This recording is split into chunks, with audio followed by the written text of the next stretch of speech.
Let's do it. I've got this PrimeWeld MIG180 plugged into the wall, 115 volt.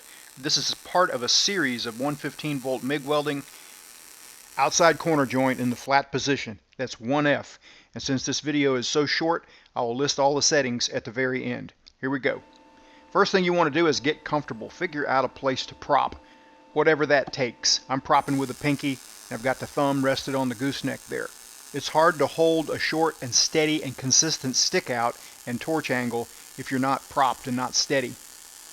I'm trying to hold about a ½ inch or less stick out distance here. I'm using just a slight pull angle, maybe 15 degrees. Pushing and pulling both work. I just happen to be pulling this one a little bit. Straight in works. Dead 90 degrees works just fine.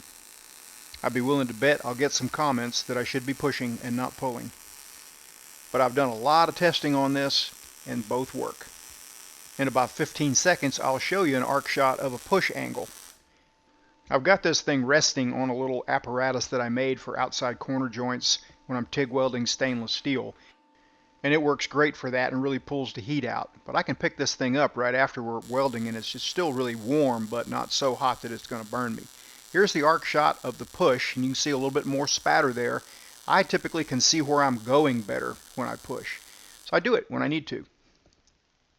As promised, 035 ER70S6 wire, C25 gas at 25 CFH, 18.1 volts, 149 inches per minute wire feed speed. That's a lot lower than what's recommended on the wire feed speed, but that worked a lot better than the recommended settings.